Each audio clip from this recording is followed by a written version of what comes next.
ರಾಜ್ಯ ರಾಜಕೀಯದಲ್ಲಿ ನಾಯಕತ್ವ ಬದಲಾವಣೆಯ ಚರ್ಚೆಗೆ ಇನ್ನೂ ಕೂಡ ತೆರೆ ಬಿದ್ದಿಲ್ಲ. ಈ ನಡುವೆ ಈಗ ಮುಖ್ಯಮಂತ್ರಿ ಹುದ್ದೆಯ ರೇಸ್ನಲ್ಲಿ ಹೆಸರು ಕೇಳಿ ಬರ್ತಾ ಇರುವಂತಹ ಉಪಮುಖ್ಯಮಂತ್ರಿ ಡಿಕೆ ಶಿವಕುಮಾರ್ ಅವರು ಧಾರ್ಮಿಕ ಯಾತ್ರೆಯನ್ನ ಕೈಗೊಂಡಿರೋದು ಈಗ ರಾಜಕೀಯ ವಲಯದಲ್ಲಿ ಕುತೂಹಲಕ್ಕೆ ಕಾರಣವಾಗಿದೆ. ಶನಿವಾರದ ಇಂದು ಡಿಕೆಶಿ ಅವರು ಶನೇಶ್ವರನ ದರ್ಶನಕ್ಕಾಗಿ ಪುದುಚೇರಿಗೆ ತೆರಳಿದ್ದಾರೆ. ರಾಜಕೀಯ ಬಿಸಿ ವೇಳಾಪಟ್ಟಿಯ ನಡುವೆ ಕೂಡ ಧಾರ್ಮಿಕ ನಂಬಿಕೆ ಮತ್ತು ಭಕ್ತಿಗೆ ಮಹತ್ವ ನೀಡ್ತಾ ಇರುವಂತಹ ಡಿಕೆ ಶಿವಕುಮಾರ್ ಅವರ ಈ ಭೇಟಿ ಸಾಕಷ್ಟು ಚರ್ಚೆಗೆ ಗ್ರಾಸವಾಗಿದೆ. ಸಿಎಂ ಪಟ್ಟದ ಕನಸು ಕಾಣ್ತಾ ಇರುವಂತಹ ಡಿಕೆಶಿಗೆ ಈ ಶುಭ ಶನಿವಾರ ರಾಜಕೀಯವಾಗಿ ಲಾಭ ತರಬಹುದೇ ಎಂಬ ವಿಶ್ಲೇಷಣೆಗಳು ಸದ್ಯ ರಾಜಕೀಯ ವಲಯದಲ್ಲಿ ಕೇಳಿ ಬರ್ತಾ ಇವೆ. ನೀವು ಸಣ್ಣ ಆಗ್ಬೇಕಲ್ವಾ? ಅದು ಒಂದು ಉತ್ತಮ ಆಹಾರದಿಂದ ಸಣ್ಣ ಆಗ್ಬೇಕಲ್ವಾ? ಪ್ರತಿದಿನ ನಮ್ಮ ಜೀನಿ ಸ್ಲಿಮ್ ನ ಯೂಸ್ ಮಾಡಿ ಯಾವುದೇ ಸೈಡ್ ಎಫೆಕ್ಟ್ ಇಲ್ದಂಗೆ ನೀವು ಸಣ್ಣ ಆಗ್ತೀರಾ. ಇಂದು ಬೆಳಗ್ಗೆ ಬೆಂಗಳೂರಿನಿಂದ ಪುದುಚೇರಿಯತ್ತ ಡಿಕೆಶಿ ಅವರು ಪ್ರಯಾಣವನ್ನ ಬೆಳೆಸಿದ್ರು.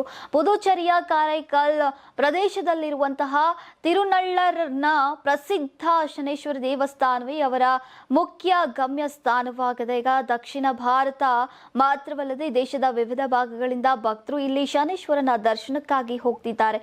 ಈಗ ಶನಿ ದೋಷ ನಿವಾರಣೆ, ಸಾಡೆಸಾತಿ ಹಾಗೂ ಅಷ್ಟಮ ಶನಿ ಸಮಸ್ಯೆಗಳಿಂದ ಮುಕ್ತಿ ದೊರೆಯುತ್ತೆ ಎಂಬ ನಂಬಿಕೆಯಿಂದ ತಿರುನಳ್ಳರ್ ದೇವಸ್ಥಾನ ಭಕ್ತರ ಪ್ರಮುಖ ಆಧ್ಯಾತ್ಮಿಕ ಕೇಂದ್ರವಾಗಿ ಪ್ರಸಿದ್ಧಿಯನ್ನ ಪಡೆದುಕೊಂಡಿದೆ.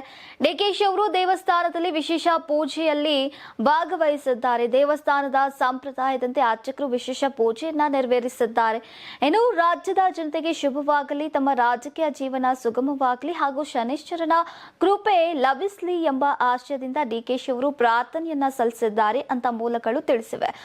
ಶನೇಶ್ವರ ದೇವಸ್ಥಾನದಲ್ಲಿ ಪೂಜೆ ಮುಗಿಸಿದ ಬಳಿಕ ಸಿಎಂ ಡಿಕೆ ಶಿವಕುಮಾರ್ ಅವರು ತಮಿಳುನಾಡಿನ ಕರೂರು ಜಿಲ್ಲೆಯ ನೆರೂರಿನಲ್ಲಿರುವಂತಹ ಸದಾಶಿವ ಬ್ರಹ್ಮೇಂದ್ರರ ಜೀವ ಸಮಾಧಿಗೂ ಕೂಡ ಭೇಟಿಯನ್ನ ನೀಡಿದ್ದಾರೆ.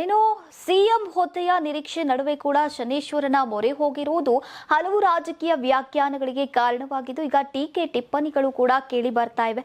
ಆದರೆ ಡಿಕೆಶಿ ಅವರ ಆಪ್ತರು ಹಾಗೂ ಬೆಂಬಲಿಗರ ಪ್ರಕಾರ ಇದು ಸಂಪೂರ್ಣವಾಗಿ ವೈಯಕ್ತಿಕ ಭಕ್ತಿ ಮತ್ತು ನಂಬಿಕೆಗೆ ಸಂಬಂಧಿಸಿದಂತಹ ಯಾತ್ರೆಯಾಗಿದ್ದು ಇದಕ್ಕೆ ರಾಜಕೀಯ ಬಣ್ಣ ಹಚ್ಚುವಂತಹ ಅಗತ್ಯ ಇಲ್ಲ ಅಂತ ಸ್ಪಷ್ಟಪಡಿಸಿದ್ದಾರೆ.